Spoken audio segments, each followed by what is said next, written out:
Daniel Berg e Gunnar Wingren são figuras centrais na história do movimento pentecostal no Brasil. Ambos missionários suecos, eles chegaram ao Brasil em 19 de novembro de 1910, em Belém do Pará, movidos pelo desejo de espalhar a fé pentecostal. A partir dessa chegada, teve início o que muitos chamam de o avivamento pentecostal brasileiro, que influenciou profundamente o cenário religioso do país. Aqui estão algumas curiosidades interessantes sobre eles e seu impacto. Primeiros passos da Assembleia de Deus. Berg e Wingren são considerados os fundadores da Assembleia de Deus no Brasil. Começaram pregando para um pequeno grupo, mas rapidamente suas mensagens atraíram muitas pessoas.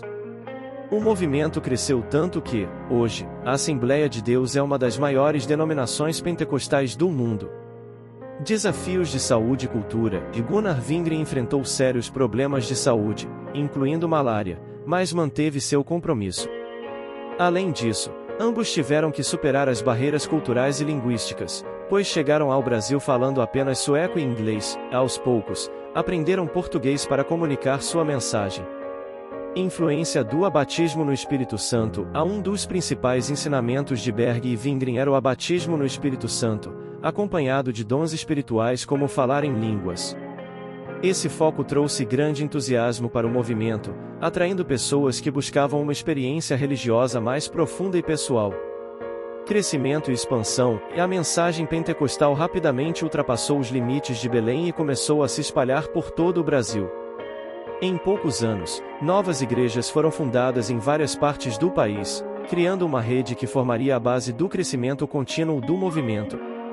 Tradição de serviço e humildade. Tanto Berg quanto Wingren trabalhavam de forma simples e com poucos recursos financeiros. Eles eram conhecidos por sua humildade e estilo de vida dedicado ao trabalho pastoral e ao serviço, vivendo de forma modesta e dependente das doações dos fiéis. O impacto do avivamento liderado por Daniel Berg e Gunnar Wingren continua visível no Brasil até hoje, especialmente na forma como o pentecostalismo se estabeleceu e influenciou a cultura religiosa e a vida social brasileira. Em 1909, a bordo de um pequeno navio rumo ao Brasil, dois jovens suecos olhavam para o horizonte com um misto de incerteza e fé. Daniel Berg e Gunnar Wingren eram homens de origem simples, criados em vilarejos da Suécia, mas com uma chama incontrolável no coração de levar o Evangelho ao Brasil e, por algum motivo que ainda não compreendiam totalmente, de forma pentecostal. Aos olhos da sociedade da época, a missão parecia um erro de cálculo. Eles não falavam português, tinham pouco dinheiro e ainda menos recursos logísticos para sustentar a jornada. Mas, para eles, essa era a resposta a um chamado divino. A viagem, que parecia já difícil por si só, tornava-se um pouco mais árdua com cada dia passado no mar. Para esses dois homens, cada sacrifício fazia parte da fé que os sustentava. A curiosidade principal aqui é que Berg e Wingren tinham recebido visões e revelações que confirmavam a missão.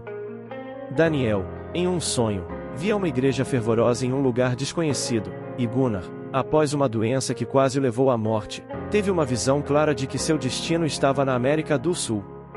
Em um desses momentos de revelação, Berg teria ouvido em seu coração que havia uma comunidade esperando sua chegada. Este detalhe extraordinário despertava neles uma confiança sobrenatural. Eles não apenas iam para um país desconhecido, mas sabiam que alguém, em algum lugar, esperava por eles.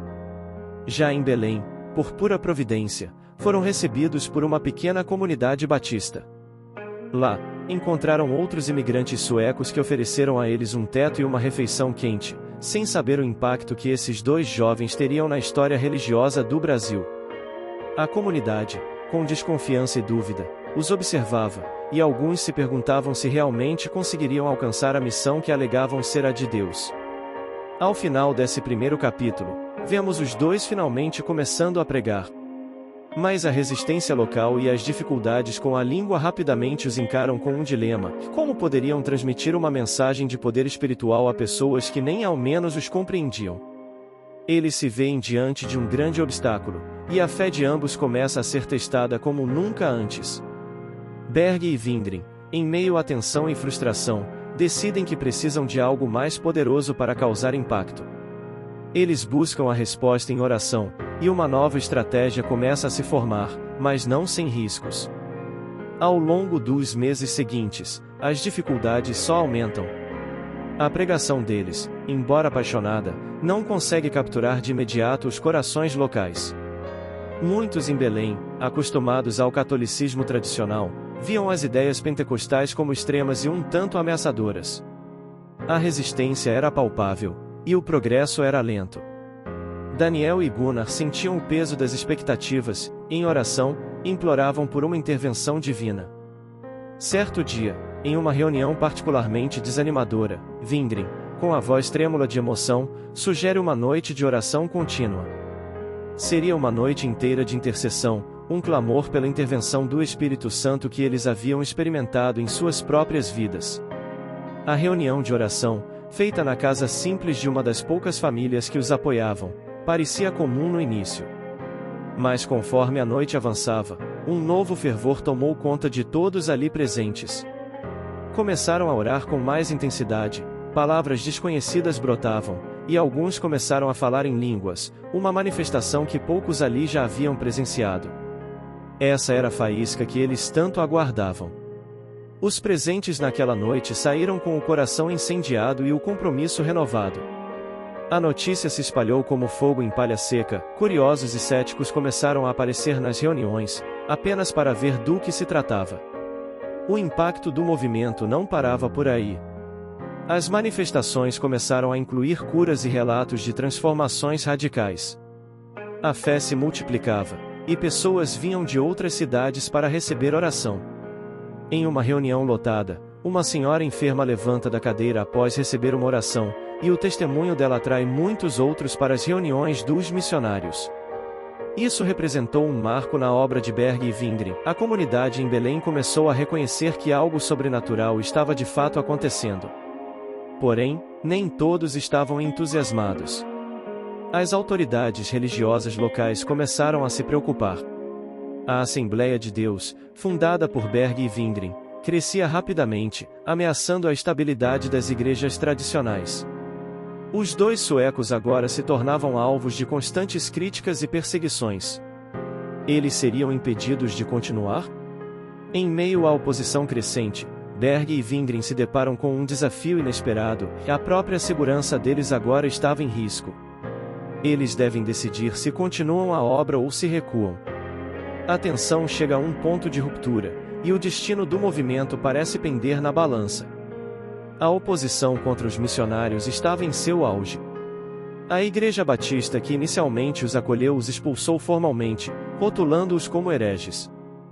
Gunnar e Daniel agora não tinham um lugar fixo para as reuniões e enfrentavam oposição não apenas das autoridades eclesiásticas, mas também das políticas. Eles sabiam que, para sustentar o avivamento, teriam que se sacrificar, talvez até fisicamente. Em uma reunião decisiva com alguns dos primeiros convertidos, os missionários lançam um apelo emocionado: se o Senhor está conosco, Ele abrirá uma porta. Mas se não, que seja feita a vontade dele. Esse momento de vulnerabilidade revelou algo essencial para a comunidade. As palavras de Berg e Wingren fortaleceram a fé de todos. Logo, um novo local para as reuniões foi conseguido, de forma milagrosa, e as portas da igreja se abriram novamente. O movimento continuava a crescer, mas a tensão interna se acentuava. Daniel adoece e se vê incapaz de continuar pregando por um tempo. Gunnar, já exausto, luta para manter o movimento de pé. Este era o clímax do desafio deles, não era apenas uma batalha espiritual, mas também física e emocional. Contra todas as expectativas, o avivamento resistiu. Pessoas de todas as classes sociais, incluindo autoridades políticas e figuras públicas, começaram a apoiar o movimento, transformando a Assembleia de Deus de uma pequena seita pentecostal em uma força social e espiritual inegável. As curas, as libertações e o fervor do Espírito Santo provaram ser a resposta para os anseios espirituais e emocionais de muitos brasileiros.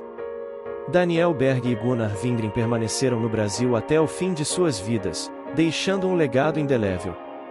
A obra deles deu início a uma transformação religiosa, e o pentecostalismo se espalhou por todo o Brasil, impactando a vida de milhões. A batalha estava ganha, E a chama do avivamento continuou a arder, muito além de seus fundadores. O sacrifício e a fé de Berg e Wingren ecoam até hoje na vida dos milhões de fiéis da Assembleia de Deus, lembrando que os grandes avivamentos exigem grandes homens, dispostos a sacrificar tudo em nome de uma fé ardente e transformadora.